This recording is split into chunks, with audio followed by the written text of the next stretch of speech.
തിരുവനന്തപുരം മംഗളൂരു പാതയിലെ റെയിൽവേയുടെ പ്രധാന പ്രതിസന്ധികളിൽ ഒന്നായ ഷൊർണൂർ യാർഡിലെ പ്രശ്നങ്ങൾക്ക് പരിഹാരമാകുന്നു. വള്ളത്തോൾ നഗറിൽ നിന്ന് ഷൊർണൂരിലേക്ക് പുതിയ ഇരട്ടപ്പാതയും ഭാരതപ്പുഴയിൽ പുതിയ പാലവും നിർമ്മിക്കാനായി പുതിയ പദ്ധതിക്ക് റെയിൽവേ മന്ത്രാലയം അംഗീകാരം നൽകി.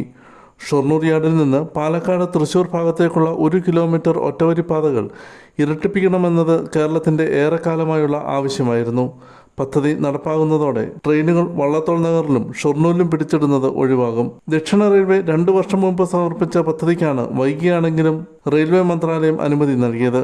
ഷൊർണൂർ യാർഡ് റീമോഡലിംഗും ഇതിന്റെ ഭാഗമായി നടക്കും. ഭൂമി ഏറ്റെടുക്കാൻ 1 വർഷവും നിർമ്മാണത്തിന് 2 വർഷവും വേണ്ടിവരുമെന്നാണ് റിപ്പോർട്ടുകൾ. 2027 ഫെബ്രുവരിയിൽ പദ്ധതി പൂർത്തിയാക്കാനാണ് ലക്ഷ്യമിടുന്നത്.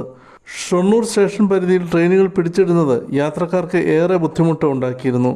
വള്ളത്തോൾ നഗറിലും ഷൊർണൂരിലുമാണ് ഭൂരിഭാഗം ട്രെയിനുകൾ പിടിച്ചിടാറുള്ളത്. ട്രെയിൻ ഗതാഗതത്തിൽ ഏറ്റവും അധികം സമയനഷ്ടം സംസ്ഥാനത്തുണ്ടാകുന്നത് ഈ മേഖലയിലാണ്.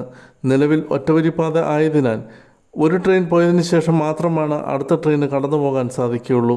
വള്ളത്തോൾ നഗർ ഷൊർണൂർ സ്റ്റേഷനുകൾ തമ്മിലുള്ള ദൂരം 4 കിലോമീറ്റർ മാത്രമാണ് എങ്കിലും ഈ മേഖല മറികടക്കാൻ 10 മിനിറ്റെങ്കിലും വേണം എന്നതാണ് നിലവിലെ അവസ്ഥ.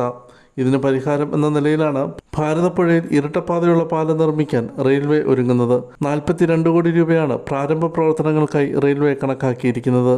ഭാരതപ്പുഴയിൽ നിലവിലുള്ള പാലത്തിന് സമീപം തന്നെയാണ് പുതിയ പാലവും നിർമ്മിക്കുന്നത്. വളവുകളും ചെരിവുകളും ഒഴിവാക്കി ജനവാസ മേഖലകളിൽ ഭൂമി ഏറ്റെടുക്കുമ്പോഴുള്ള പ്രതിഷേധങ്ങൾ പരമാവധി ഇല്ലാതാക്കിയുള്ള നടപടികളാണ് നടക്കുന്നത്. മൊത്തം 367 കോടി രൂപയുടെ പദ്ധതിക്കാണ് റെയിൽവേ മന്ത്രാലയം അംഗീകാരം നൽകിയിരിക്കുന്നത്.